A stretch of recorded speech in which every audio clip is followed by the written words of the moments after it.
Welcome back to Afternoon Express. So we're about to make a pizza in the loft today, and we're making breakfast pizza today. Yeah, but there's no cheese. Oh, So what's with all the... cheese? Yeah. What are you talking about? I'm Italian. Are you Italianist? Such a cheesy Italian accent. You, like, never... Yeah, like popping out of a cupboard. I'm going to pop out of a cupboard. Hello, I am the chef today.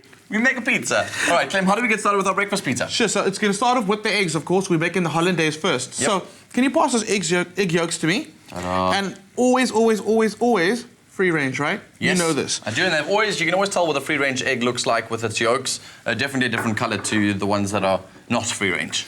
Yeah, and it's all about taste, to be honest. I find that free-range eggs just have more flavor. So that's most important. Okay. And also, we got International World Egg Day coming up on the 16th. So it's very, very important. What I'm doing literally first, did nothing. That literally did nothing. I'm going to make it work. Okay. So I've got some salt in there, and I've got some white wine vinegar that goes in there. A little bit of lemon juice. You got the lemon juice for me? Yours is the lemon juice. Let me get that in there. Cool. So I've got a whisk as well. What is that herb you've thrown in there that smells like? It's a little bit of Italian herb. Oh, it's a mixed Italian herb. So let's see if I can get making contact here. Good job, Clem. Go, Clem, go. And happy to pass my whisk. Okay, that's probably a better story. So what you do is I've got a pot of just simmering water on the go. I'm just going to bring this together. And while that's happening, I'm making sure... Oh, we're actually there already. How fast was that? Okay. So the herbs kind of add... It's not original, adding the herbs in there, but it gives it that nice aromatic flavor, yes, exactly which you really what want. Yeah. So get this beautifully mixed together, and now we're going to go... making with this, by the way? Is this the topping that's going to go on top of the pizza base? Yeah, because you know, so often when it comes to the pizzas, we use tomato sauce as a base. Try using a hollandaise not only as the base, but also on top. It caramelizes beautifully, gives you amazing flavor. People don't often... Let me just turn this up. Oh, that's a bit too hot. Remember, you don't want to cook it really, really hot, because what happens, you're going to end up with scrambled eggs. Yes, true. It's still okay for breakfast, but not what we're aiming for right now. So, Dan, while I'm whisking, can you pour in that butter that I've got there? Sure, and you've malted all your butter to the side. Just a little bit. I was going to say in stages. Okay, there we go. That's first stage. Okay, now I can move over to the blender because you added a bit of it. Wait. So what's going to happen now? The butter and the egg yolks emulsify. Okay. They come together. Okay. How nervous this man gets when I'm trying to come near him with some butter. I know, especially when you add so much. Okay, cool. Well, you blend like a... I'm not going to say what that sounds like. So I can pour my butter in at wrong stages. Not yet. So what's happening is the heat at the bottom is going to start thickening our mixture and giving us amazing texture. I like hollandaise to be really thick. Yes. Okay? That's why they're so amazing on steaks as well. Just like instead of a mushroom sauce, try hollandaise. It's so good. One thing that I learned the other day was actually somebody made me at a restaurant in Cape Town. They made a beetroot-infused hollandaise. Just with the colors of the sort of beetroot that they had, they would mix in with the creaminess of the hollandaise sauce. Exactly. Gives it a new color, new dimension. Try something new. Why not? And you can get quite experimental with hollandaise, adding different flavors. But it's also an art that you have to learn the basics first before you start making your own. And once you get hollandaise right, you won't go out buying it anymore. You'll absolutely start making it from scratch it up. So, Dan, you can add a little more. Cool. So what's going to happen is as you keep on mixing it, as you keep on mixing, as you keep on stirring, it's going to start thickening up, and it's going to become really... The word is voluminous. Voluminous is something else. It's voluminous, which is nice and pale and in color. And then you've got one next to the olive oil. Oh, yes. So you can have a look at that. Like this. It's quite thick. Like I said, keep it nice and thick. You're going to use it as a sauce. That is so delicious. It is so delicious. To finish it off, so yum. To finish it off, a little bit of salt again, a little bit of lemon juice. That just adds more richness to it, and you'll be done. Obviously, there's a lot to do in terms of putting together our delicious recipe that we're making on Afternoon Express today. So if you want to get a list of all the ingredients and a link to the recipe, SMS the keyword pizza to 33650 at a cost of R1.50. And remember, those free SMSs don't apply. But don't worry, later on in the show, we'll show you how to put the final steps on making your breakfast pizza for yourself at home.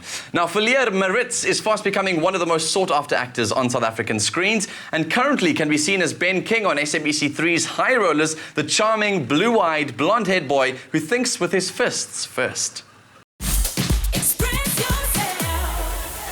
Welcome back to Afternoon Express. So I know you will all agree with me, one of the best things the next day is cold pizza from the night before. Well, today we're going to be showing you how to make a very fresh pizza the night before or the morning after. It's called the breakfast pizza, and Clem is going to be showing us the final steps on how to put it together. We've shown you thus far how to make the hollandaise. Sure.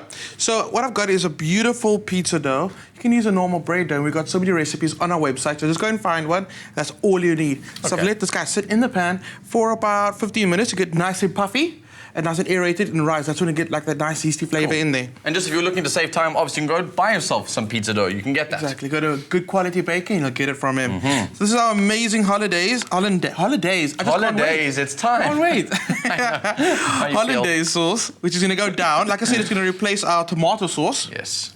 And it is so tangy and so delicious. Yeah. The reason why Clem is using obviously a hollandaise sauce in this pizza base that you've got here, because the tomato sauce, what it does is it does add that slight moisture, because you've got quite dry ingredients the rest of the way through most pizzas, and so the tomato adds a slight zestiness and a really nice, I guess, break to it. This has got the vinegar inside of it. Exactly. Gives it a nice little twang and adds a little bit of moisture to the creaminess. It's so good. I said moisture on national television again. It's okay. I feel like it's a problem. It's not. Stop doing that. So let's go on. So some baby spinach goes on there. Yes. Now I've made this mistake once and I'll never make it again.